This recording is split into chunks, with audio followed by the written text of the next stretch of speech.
ঈদ উল ফিতরের নামাজের নিয়ত ও নিয়ম কি? নিয়ত তো হলো আমি ঈদের ফিতরের নামাজ পড়তেছি, এই ইন্টেনশন যথেষ্ট যে আমি ঈদের নামাজ পড়তেছি, এটা ফজর না। ঈদের নামাজ পড়তেছি, এটা নর্মাল এরশাক না। ঈদের নামাজ পড়তেছি, এটা জোহর না। এই যে পার্থক্য আছে, এই নিয়ত আছে, এটুকুই যথেষ্ট আপনার। এটাই হলো নিয়ত মূলত। আলাদা মুখে নামাইতুন ইত্যাদি ইত্যাদি এগুলো বলার দরকার নেই। আর ঈদের নামাজের যে নিয়ম, সেটা হলো ঈদের নামাজ 2 রাকাত আদায় করতে হবে এবং 2 রাকাত নামাজের পরে খুতবা দিবেন খতিব সাহেব। জুমাতে বা অন্যান্য ক্ষেত্রে খুতবা আগে আমরা দেই, কিন্তু ঈদের নামাজের মধ্যে খুতবা হবে পরে। 2 রাকাত নামাজের নিয়মটা কি? সাধারণ যে নামাজ পড়ি আমরা সেই নামাজের মতোই, শুধু পার্থক্য হলো এখানে অতিরিক্ত কিছু তাকবীর আছে, এই পার্থক্যটা আছে। অনেকে ঈদের নামাজ পড়তে গিয়ে একটু বছরে একবার দুবার হয় যেহেতু ভুলে যান এবং গ্যাঞ্জাম লাগায় ফেলেন। তো নিয়মটা হলো, আমরা প্রথমে ইমামের সাথে তাকবীর বলে হাত বাঁধব, বেঁধে আমরা সানা পড়ব, সুবহানাকাল্লাহুম্মা ওয়া বিহামদিকা ওয়া তাবারাকা ইসমুকা ওয়া তাআলা জাদ্দুকা লা ইলাহা গায়রুক। অন্য সানাও আছে, আল্লাহুম্মা বা'ইদ বাইনি ওয়া বাইনা খাতায়ায়া কামা বা'আদতা বাইনাল মাশরিক ওয়াল মাগরিব। সানা যেটা আছে এটা পড়ব। সানা পড়া শেষ, এরপরে অতিরিক্ত তাকবীর দিবেন ইমাম সাহেব। এই অতিরিক্ত তাকবীর আমরা কান পর্যন্ত হাত তুলব এবং হাত ছেড়ে দিব।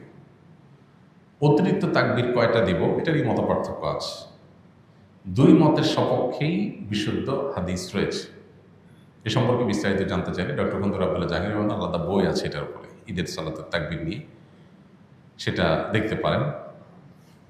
অর্থাৎ অতিরিক্ত তাকবীরের সংখ্যা 6 তাকবীর হানাফি মাযহাব অনুযায়ী, অন্যান্য মাযহাব অনুযায়ী 12 তাকবীর। এই দুইটাই বিশুদ্ধ। তো অতিরিক্ত যে তাকবীর সানা পড়ার পর ইমাম সাহেব দিবেন, আমরা সাথে সাথে বলবো আল্লাহু আকবার, আল্লাহু আকবার, আল্লাহু আকবার। 3টা তাকবীর হয়তো প্রথম 2টাতে হাত ছেড়ে দিবেন, তৃতীয় তাকবীরের পরে হাত বেঁধে ফেলবেন। এবার ইমাম সাহেব সূরা ফাতিহা পড়বেন, অন্য সূরা মিলাবেন, রুকু করবেন, সিজদা করবেন, আবার দ্বিতীয় রাকাত শুরু করবেন।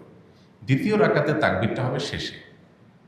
ইমাম সাহেব দাঁড়ায় সূরা পড়বেন, সূরা ফাতিহা পড়বেন, সূরা মিলাবেন, এরপরে আল্লাহু আকবার, আল্লাহু আকবার, আল্লাহু আকবার। অতিরিক্ত তাকবীর দিবেন 3টা হানাফি মাযহাব অনুযায়ী, আর শেষে আরেকটা তাকবীর দিয়ে রুকুতে যাবেন। তাহলে 4টা হবে লাস্টে, 3টা অতিরিক্ত তাকবীর, একটা রুকুর তাকবীর, ব্যাস। এরপরে যথারীতি নামাজ, আতিহাতু, দোয়া, মাসুরা, দুরূদ পড়ে আমরা সালাম ফেরাব। এ হলো নামাজ। তাহলে শুধুমাত্র অতিরিক্ত তাকবীরগুলো প্রথম রাকাতে সানা পড়ার পরে সূরা ফাতিহার আগে, আর দ্বিতীয় রাকাতে অতিরিক্ত তাকবীরগুলো হবে রুকুতে যাওয়ার আগে, সূরা ফাতিহা সূরা মিলানোর পরে। তাকবীরগুলো মুখে বলবো, বলার সময় হাত উত্তোলন করে আবার হাত ছেড়ে দেব, বাস। এছাড়া আর কোনো পার্থক্য নেই। ঈদের নামাজের পরে ইমাম সাহেব খুতবা দিবেন, তখন মনোযোগের সাথে খুতবা শ্রবণ করতে হবে। অনেকে আছেন ঈদের নামাজ পড়ে খুতবা শোনা ছাড়া চলে যান, খুবই গর্হিত কাজ, খুতবা শুনতেই হবে। সো ঈদের নামাজের গুরুত্বপূর্ণ অংশ খুতবা শোনা, খুতবা শোনা ছাড়া যাওয়া জায়েজ নাই। অবশ্যই আপনাকে ঈদের নামাজের পরে খুতবা শুনে তারপরে যেতে হবে। ঈদের দিনের আমলগুলো কি কি? ঈদের দিনের সুন্নাহগুলো আমরা বলেছি, ঈদের দিনের সুন্নাহ কাজ যেগুলো আছে সেগুলো করবেন। ঈদের দিনে একটু আনন্দ খুশির প্রকাশ ঘটানো সুন্নাহ, গোমড়া মুখে না থাকা উচিত। কোনো কারণে মন খারাপ হলে একটু খুশি মনে থাকা ভালো। উত্তম পোশাক পরা, ঈদগাহে যাওয়ার সময় গোসল করে ঈদগাহে যাওয়া, উত্তম পোশাক পরে যাওয়া, সুগন্ধি পরে যাওয়া, মেসওয়াক করে যাওয়া, ঈদের ভিতরে কিছু খেয়ে যাওয়া, মিষ্টান্ন ইত্যাদি, খেজুর টেজুর, আর ঈদুল আজহাতে না খেয়ে যাওয়া, তাকবীর পড়তে পড়তে যাওয়া, এগুলো সব ঈদের দিনের সুন্নাহ।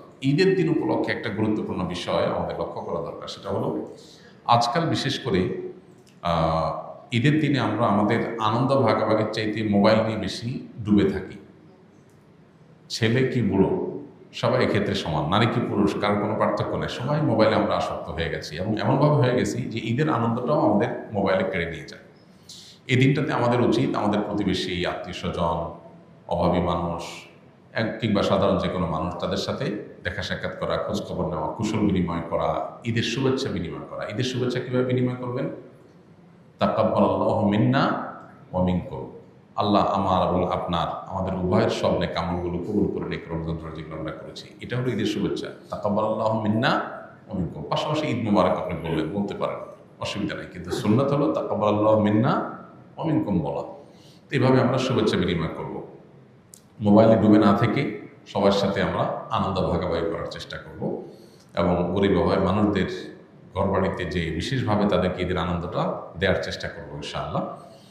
এর পাশাপাশি ঈদ উপলক্ষে একটা অনাচার শুরু হয়েছে আমাদের সমাজে, এটার বিরুদ্ধে সামাজিক আন্দোলন এবং সচেতনতা গড়ে তোলা দরকার। সেটা হলো, ইদানিং দেখা যায় যে ঈদ আসলেই আমাদের কিছু উঠতি বয়সের ছেলেফেলেরা তারা বিভিন্ন গাড়ি ভাড়া করে, পিক আপ, ভ্যান ইত্যাদি ভাড়া করে দলে দলে সেখানে বড় বড় আপনার ডেক সেট, আপনার বক্স, এটাতে ভলিউম একেবারে হাই করে দিয়ে তারা বিভিন্ন গান বাজনা করতে করতে রাস্তাঘাট প্রদক্ষিণ করে। এর ফলে বিভিন্ন সড়ক দুর্ঘটনা ঘটে, কারণ এত জোরে বিকট আওয়াজে বাজতে থাকে যে পিছন থেকে কোনো গাড়ি হর্ন দিলেও ড্রাইভার শুনতে পায় না।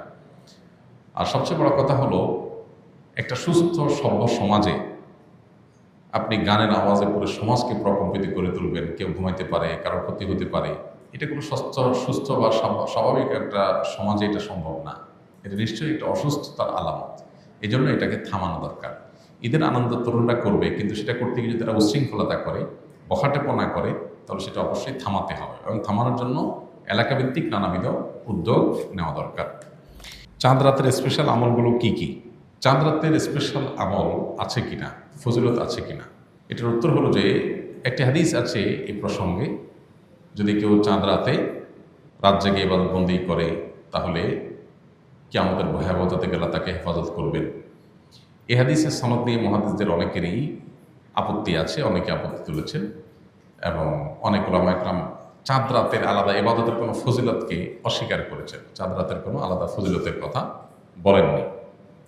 আবার অনেক ওলামা একরাম, বিশেষ করে সালাফ পূর্বসূরি অনেক বড় বড় মুহাদ্দিস, অনেক পূর্বসূরিগণ এই চাঁদ রাতে ইবাদতবন্দি করতেন এবং করাটাকে উৎসাহিত করেছেন বিভিন্নভাবে।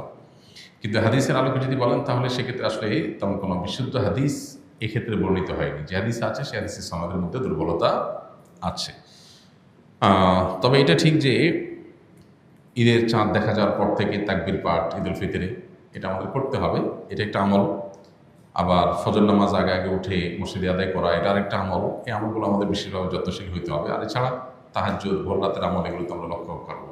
শাওয়াল মাসের একটা বিশেষ দিক, চাঁদ দেখার পর থেকে যে শাওয়াল মাস শুরু হয়ে যায় সেটা হলো যে রমজানের যে আমলগুলো করেছি সেগুলোর ধারা যেন আমাদের অব্যাহত থাকে। রমজানের শেষে শাওয়ালে চাঁদ দেখা গেল আর সব আমল ধাপ করে বন্ধ হয়ে গেল, এটা কোনো ইমানদার সুলভ আচরণ না। বরং আমল সাধ্য অনুযায়ী, রমজানে হয়তো পরিমাণ অনেক বেশি করেছেন, এখন অল্প করেন, কিন্তু কন্টিনিউয়াসলি সেটা ধরে রাখার চেষ্টা করতে হবে। ফিতরা না দিলে গুনাহ হবে কিনা, ভুলে গেলে করণীয় কি? ফিতরা এটা দিতে হবে। ফুকায়ে আহনাফের মতে যারা সচ্ছল তাদের নিজেদের এবং পরিবারের ছোট বাচ্চা কাচ্চা যারা আছে তার তরফ থেকে তাদেরকে ফিতরা দিতে হবে, এটা ওয়াজিব, এবং না দিলে গুনাহ হবে। এই ফিতরা যদি কেউ দিতে ভুলে যান, দেন নাই, তাহলে ঈদের পরে এটার কাজার সিস্টেম নেই। তবে ঈদের পরে যদি কেউ দেয়, ঈদের দিন যদি ঈদের নামাজের পরে দেয় আদায় হয়ে যাবে। অনেকদিন পরে মনে হলো, তখন এটা সাধারণ দান হিসাবে হয়তো পরিমাণ দান করে দিতে পারেন, আল্লাহর কাছে তওবা করবেন যেন ভবিষ্যতে এটা মিস না হয়। মাগরিবের ফরজ নামাজ শেষ সাকাত পেলে বাকি নামাজ কিভাবে পড়ব? মাগরিবের ফরজ নামাজ যদি আপনি শেষ সাকাত পান তাহলে সেক্ষেত্রে শেষ সাকাতটা পূর্ণাঙ্গ করলেন, ইমাম সাহেব সালাম ফিরালেন, আপনি সালাম ফিরালেন না, আপনি দাঁড়াবেন, দাঁড়ায়া সূরা ফাতিহা পড়বেন, সাথে সূরা মিলাবেন, এরপরে আপনি রুকু সিজদা দিয়ে বসবেন। কেন বসবেন? কারণ এটা আপনার কত নম্বর রাকাত? দ্বিতীয় রাকাত। এক রাকাত ইমামের সাথে পড়েছেন, এটা সেকেন্ড রাকাত, সো আপনাকে বসতে হবে সেকেন্ড রাকাত হিসাবে। এরপরে দাঁড়ালেন, দাঁড়ায় আবার সূরা ফাতিহা সূরা মিলালেন, রুকু সিজদা করলেন, লাস্টের রাকাতে আবার বসবেন না দাঁড়ায় যাবেন? বসতেই হবে। কেন? ওইটা তো শেষ রাকাত, ফিনিশিংয়ে যেতে হবে। বসে আত্মায়াত দুরূদ পড়ে দয়ামসার পড়ে সালাম ফিরাবো। তাহলে মাগরিবের নামাজ যদি কেউ লাস্টের রাকাত পায় তাহলে তার বৈঠক কয়টা হবে? তিনটা হবে। ইমামের সাথে একটা, ওইটাতে তার বসার কথা ছিল না, প্রথম রাকাতে বৈঠক হয় না। কিন্তু যদি ইমামের সাথে আছে, ইমামের অনুকরণটা গুরুত্বপূর্ণ, সেজন্য তিনি অনুকরণের স্বার্থে বসেছেন, কিন্তু ওটা তার বসার কথা ছিল না। আর বাকি দুইটা তো বসতেই হবে। সব মিলিয়ে তিনটা বৈঠক হবে। আস-সুন্নাহ ফাউন্ডেশন, উম্মার স্বার্থে সুন্নাহর সাথে।